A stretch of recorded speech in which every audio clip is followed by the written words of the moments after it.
1 Tessalonicenses 5, de 19 a 22, nós lemos o seguinte: Não apaguem o espírito, não tratem com desprezo as profecias, mas ponham à prova todas as coisas e fiquem com o que é bom.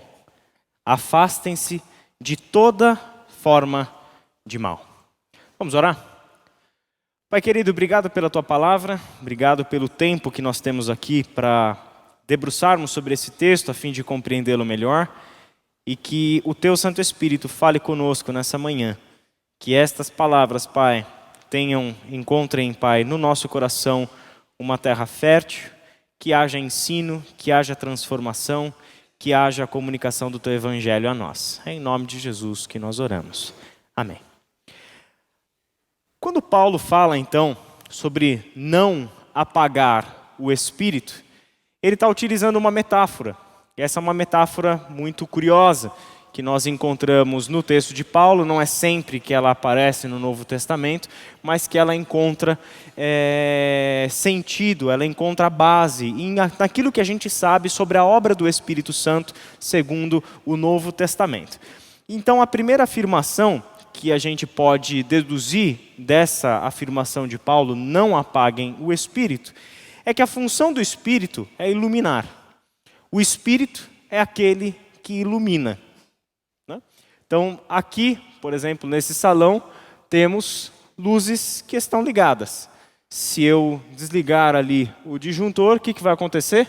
As luzes se apagam. Obviamente que no tempo em que esse texto é escrito, não tem energia elétrica, não tem botão, não tem disjuntor, não tem nada disso.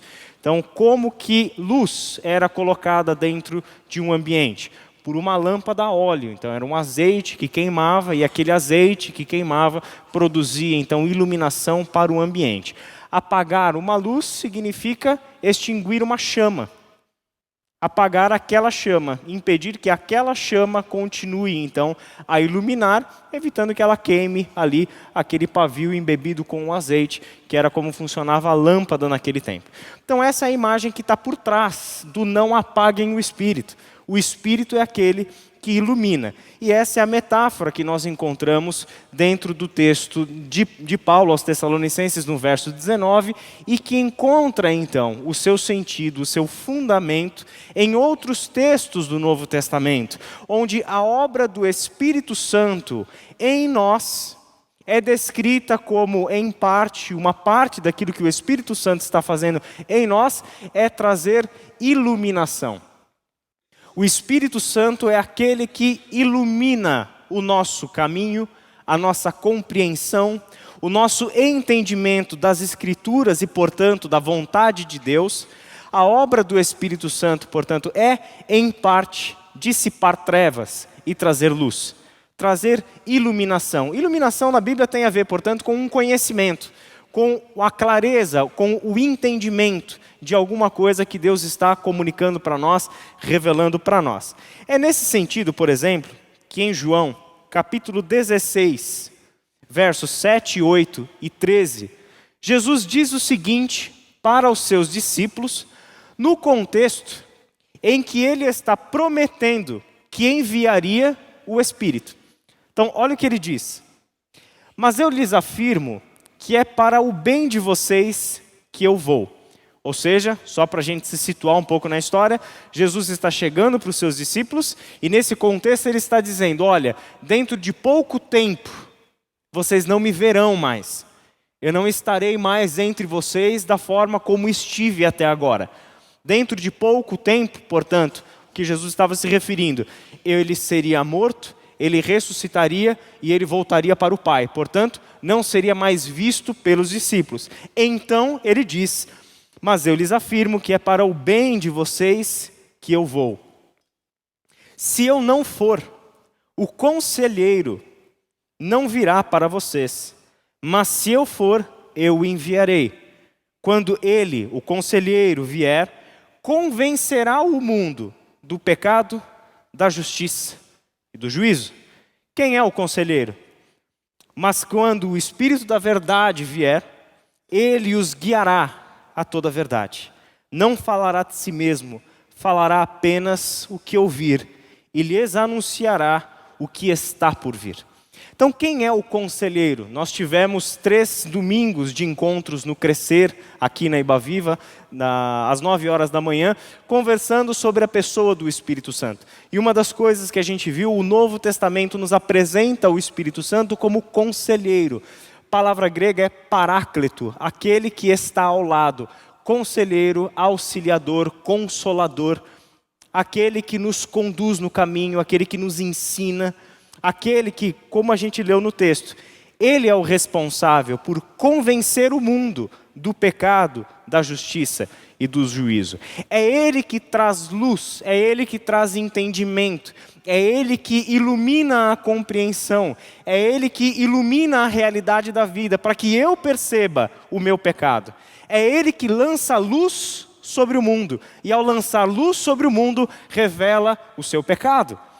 Esse é o papel do Espírito. Muitas vezes a gente confunde isso, achando que nós, cristãos, é que somos responsáveis por convencer as pessoas do pecado delas. Mas nós nos esquecemos que essa nunca foi uma tarefa que nos foi dada. A nossa tarefa é a proclamação do Evangelho, a nossa tarefa é o aconselhamento, é a ajuda, é estar junto, proclamar essas palavras sem dúvida nenhuma. Mas quem lança luz sobre as pessoas e traz à luz o pecado? Quem é que traz à luz a injustiça? É o Espírito Santo de Deus. É Ele, portanto, quem ilumina. No mesmo sentido, o apóstolo Paulo escreveu assim para os Efésios: peço que o Deus de nosso Senhor Jesus Cristo, o glorioso Pai, lhes dê espírito de sabedoria e de revelação no pleno conhecimento dele. Uma possibilidade, na minha leitura mais plausível de tradução desse texto, seria que o glorioso Pai lhes dê o Espírito, com letra maiúscula aqui, lhes dê o Espírito de sabedoria e de revelação no pleno conhecimento dele. Oro também para que os olhos do coração de vocês sejam iluminados, para que com olhos do coração iluminados, a fim de que vocês conheçam a esperança para a qual Ele os chamou, as riquezas da gloriosa herança dele nos santos e a incomparável grandeza do seu poder para conosco, os que cremos, conforme a atuação da sua poderosa força. Uma oração de Paulo sobre a igreja.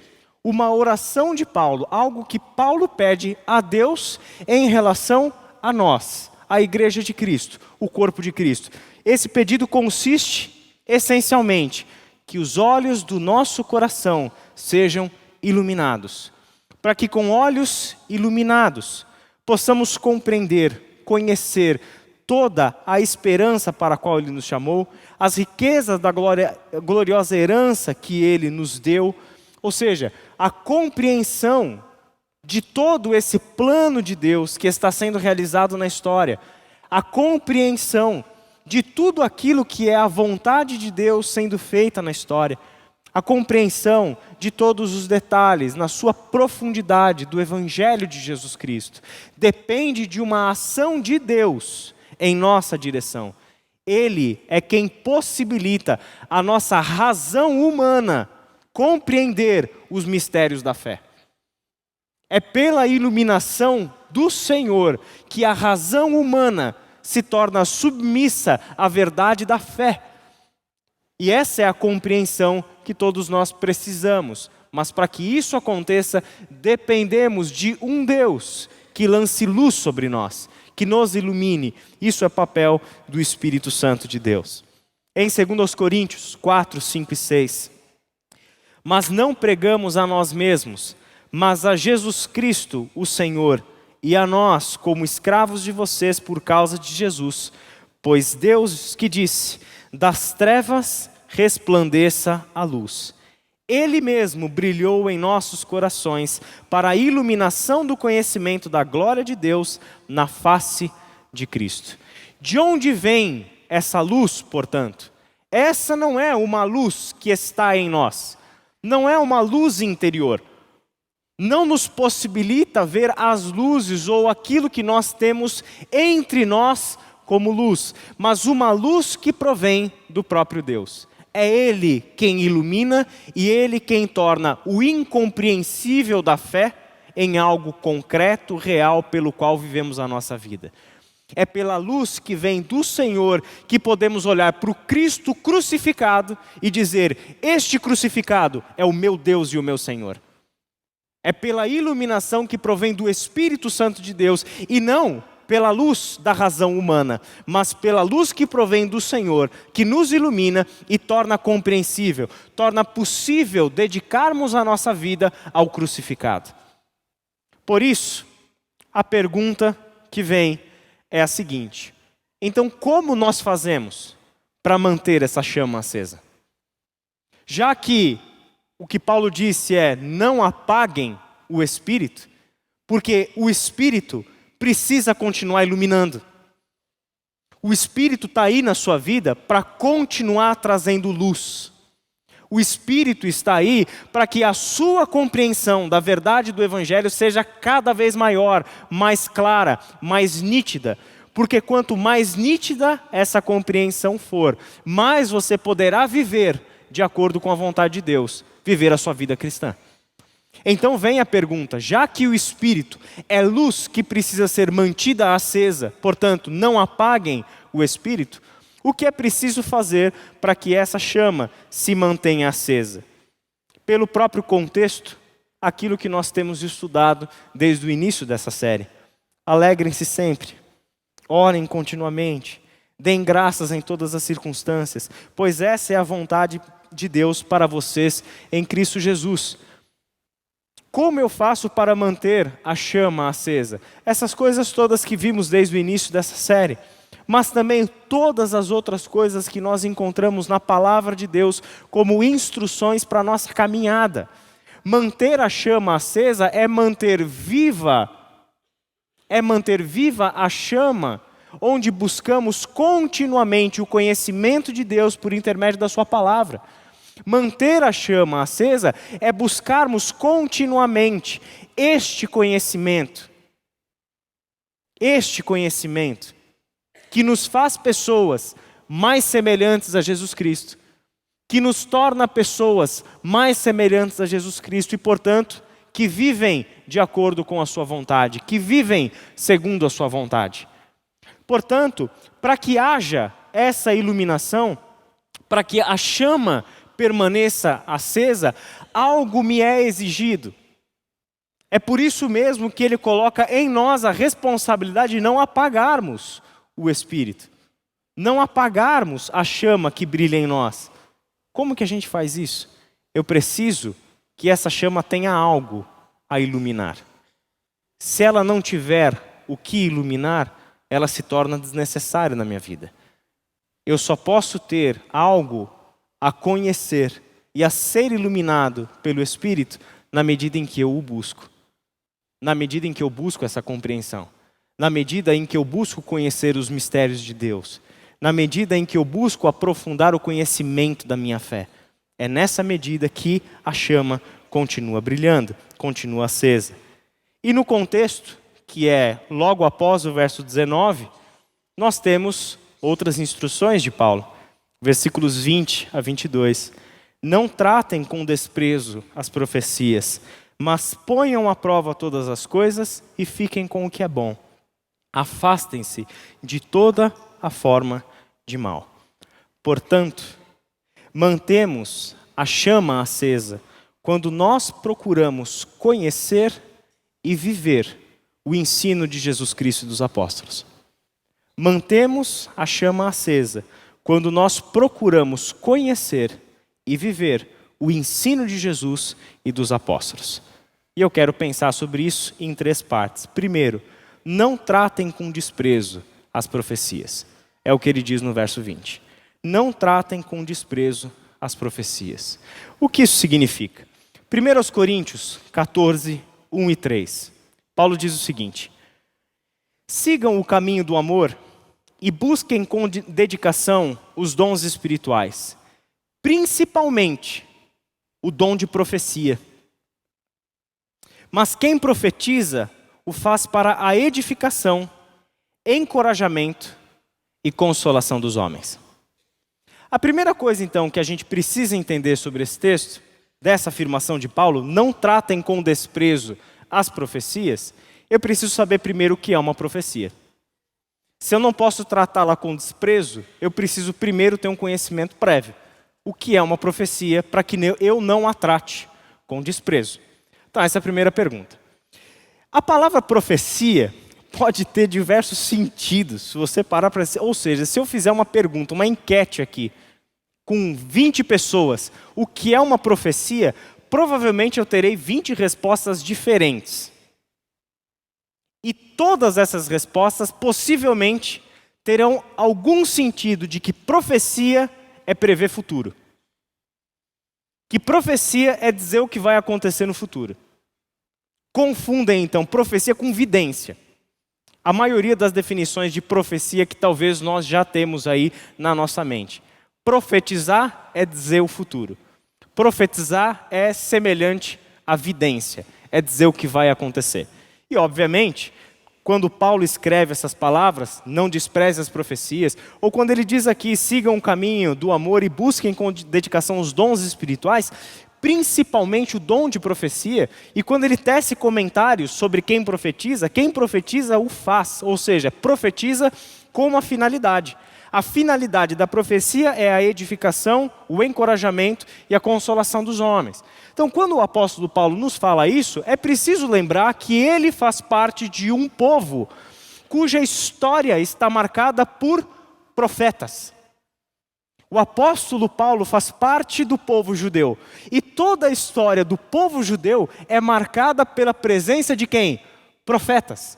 Quem eram os profetas? Pessoas enviadas da parte de Deus para trazer uma mensagem para o seu povo.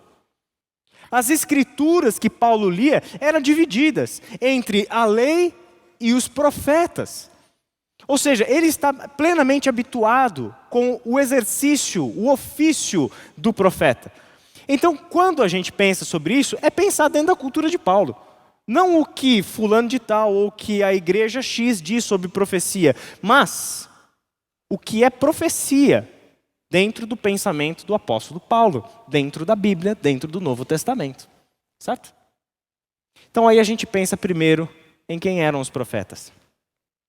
Profetas eram pessoas chamadas por Deus, e essas pessoas chamadas por Deus tinham uma mensagem, e a própria vida dessas pessoas já era uma mensagem. Os profetas eram aqueles que eram tirados do seu cotidiano, tirados da sua vida comum, e esses profetas eram chamados por Deus para que fossem ao seu povo e dessem para esse povo uma palavra proveniente desse Deus. Em essência, o profeta chegava nesse povo e tinha uma palavra para esse povo de correção. De correção. Então o que o profeta fazia? Ele olhava para a realidade do seu povo, olhava para o seu momento, olhava, e assim, gente, o profeta era aquele que olhava para tudo. Então, o profeta era aquele que acusava o rei. O profeta era aquele que chamava os sacerdotes ao arrependimento. Não era só o povo comum. O profeta não estava abaixo do governo e da autoridade do rei ou do sacerdote. Não, o profeta era chamado por Deus e por isso sofria. Por isso que o profeta apanhava, era preso, rejeitado, excluído e etc. Porque o profeta era chamado por Deus para chamar o povo ao arrependimento. A começar dos seus líderes. A começar do rei, dos sacerdotes, dos mestres e assim por diante. E chamava esse povo a uma mudança, a um arrependimento. Beleza. Olhava para o povo e chamava eles ao arrependimento com base em quê? Na lei do Senhor. Na lei do Senhor. Então, o que o profeta faz? Ele tem um papel, então, de intérprete. É aquele que interpreta a realidade do povo e interpreta a escritura, compara um com o outro e chama ao arrependimento. Ele olha para a realidade do povo, olha para a escritura e com base na escritura diz, vocês estão errando nisso, nisso, nisso e nisso. Nós precisamos nos arrepender dos nossos erros, pedir perdão a Deus pelo nosso pecado e mudarmos o nosso caminho de acordo com as escrituras. Porque se não acontecer isso, o nosso fim será aquele. E aí é que entra o quê? A predição do futuro. A predição do futuro nada mais é do que olhar para o presente, olhar para o futuro e dizer o seguinte: se a gente continuar andando por esse caminho, o fim é esse. Se a gente continuar andando dessa forma, a realidade vai ser essa. A maior parte do trabalho profético é fazendo isso, gente. Não é fazendo vidência. Não é o trabalho do cartomante, do necromante, do leitor de búzios e tarô e etc e tal, dizendo o que vai acontecer da minha sorte pessoal. O profeta de Deus não foi enviado por Deus para falar que você vai ganhar carro, que você não vai ganhar carro, que você tem que fazer. Isso não era o profeta de Deus. Esses eram os falsos profetas que estavam no meio do povo também. Entendeu? O profeta de Deus não. É aquele que tem uma consciência clara de que é chamado por Deus para levar o povo de Deus à edificação, ao arrependimento, à correção dos seus caminhos e uma vida mais santa. Esse é o trabalho do profeta. Não significa que em muitos casos Deus dava para o profeta uma palavra que dizia o que Deus ia fazer. Isso é interessante. Por exemplo, o profeta Jeremias, quando você lê o primeiro capítulo de Jeremias, sabe o que você vai ler? Deus dizendo para Jeremias: eu levanto você, Jeremias, como o meu profeta entre as nações, e a sua tarefa, Jeremias, vai ser a tarefa de derrubar, de quebrar, de destruir, de plantar e edificar. Porque no ministério de Jeremias, Deus traria à realidade a nova aliança, no meio do caos do exílio, no meio do sofrimento, da destruição, da devastação de Jerusalém. Deus traria um renovo, a nova aliança que Ele vai concretizar lá em Jesus Cristo. Só que aqui tem uma grande diferença. Quando o Deus da Bíblia dá para os seus profetas uma mensagem profética, Deus não está prevendo o futuro. Ele está fazendo uma promessa. Diferente. Ele não está prevendo o futuro. Ele está dizendo o que vai fazer. O Deus da Bíblia não é o Deus da vidência. O Deus da Bíblia é o Deus da promessa. E aquilo que Ele faz é aquilo que Ele cumpre. Por isso, essa é a função do profeta. É aquele que interpreta a vontade de Deus e comunica para o seu povo.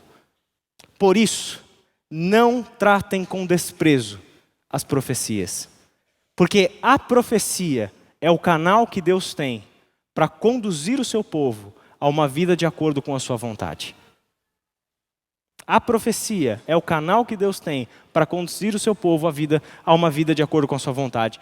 Em resumo, profecia, no tempo de Paulo, é muito semelhante ao que hoje nós chamamos disso que eu estou fazendo aqui agora. A pregação do Evangelho, o ensino, a correção, a instrução, ou como Paulo diz, edificação, encorajamento e consolo dos homens. Esse, em essência, é o trabalho profético dentro do Novo Testamento. Olha o que ele diz para nós em outra carta, que é Efésios, capítulo 4, de 11 a 13. E ele designou alguns para apóstolos, outros para profetas, outros para evangelistas e outros para pastores e mestres, com o fim de preparar os santos para a obra do ministério, para que o corpo de Cristo, que é a igreja, seja edificado até que todos alcancemos a unidade da fé e do conhecimento do Filho de Deus e cheguemos à maturidade, atingindo a medida da plenitude de Cristo.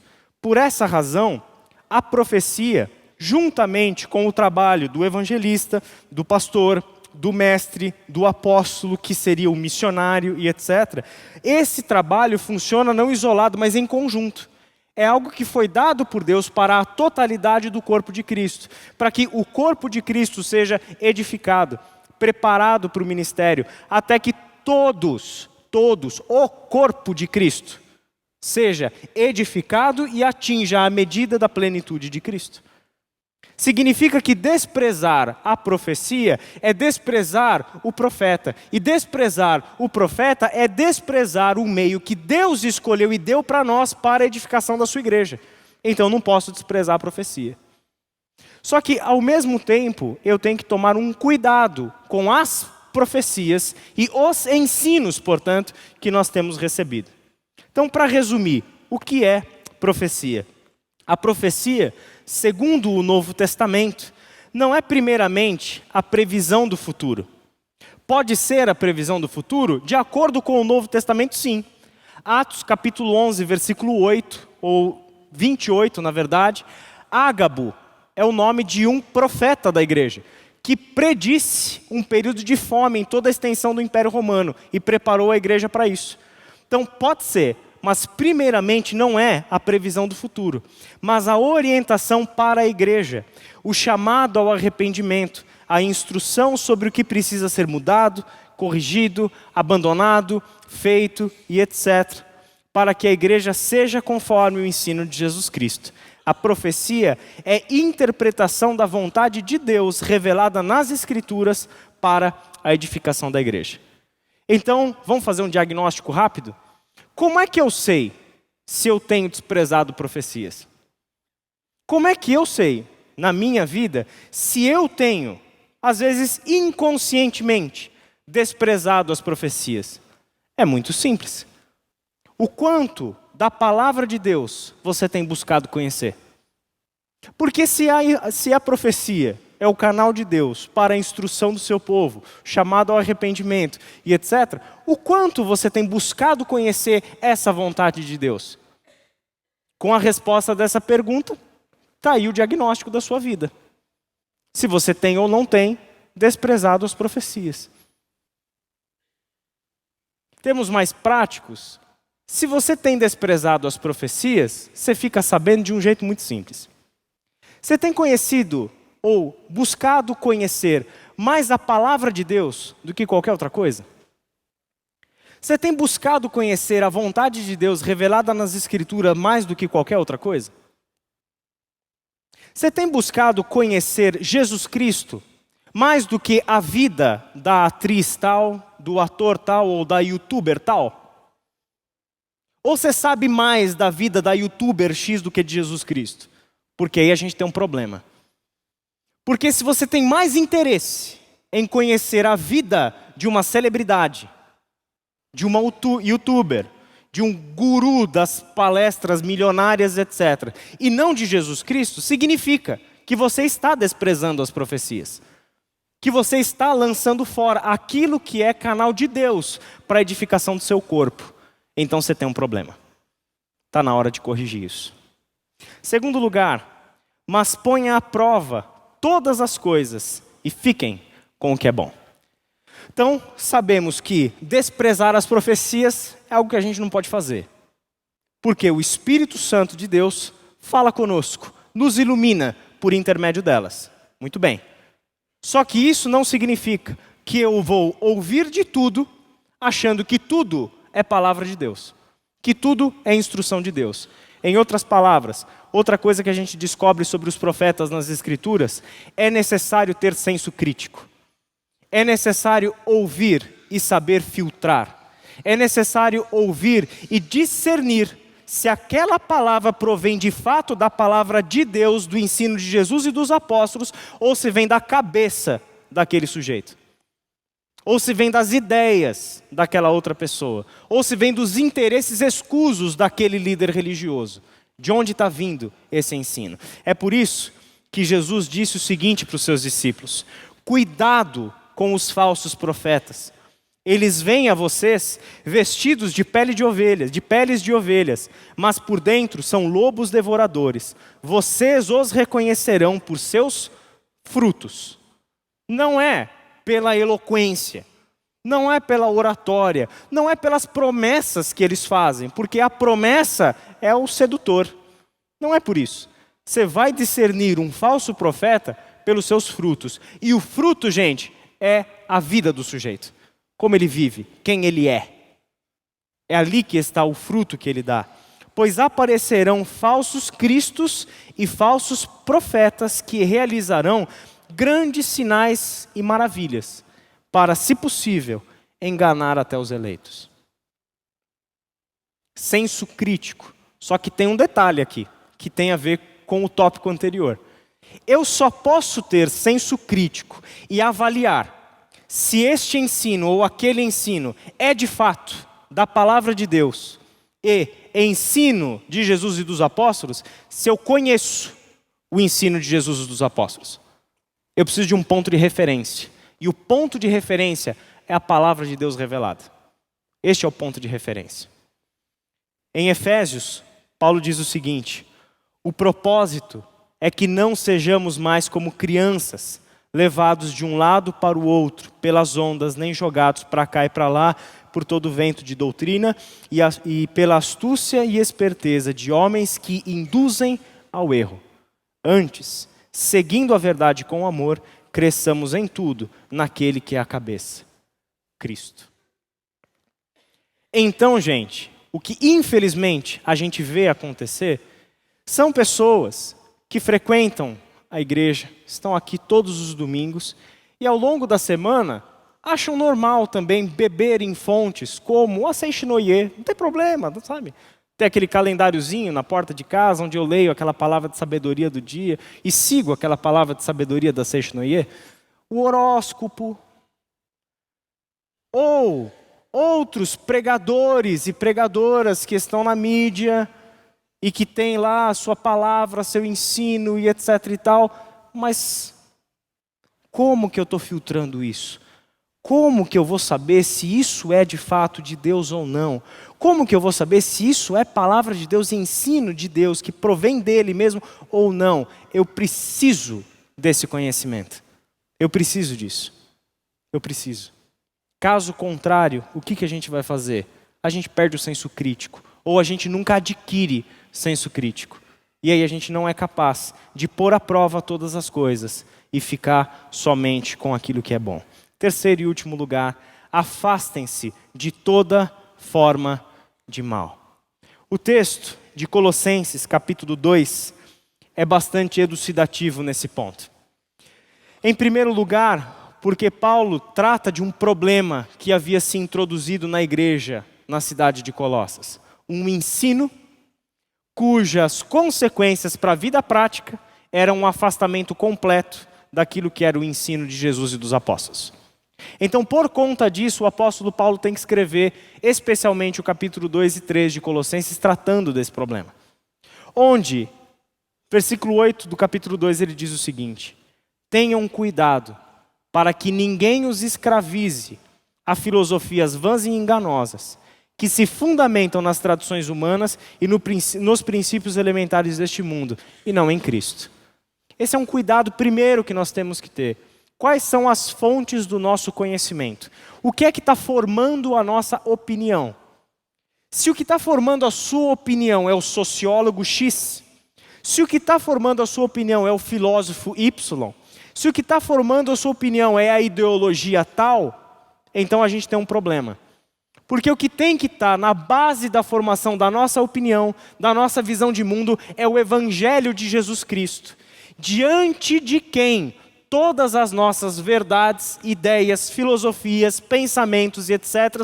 precisam se curvar e se arrepender. Diante do Evangelho de Cristo.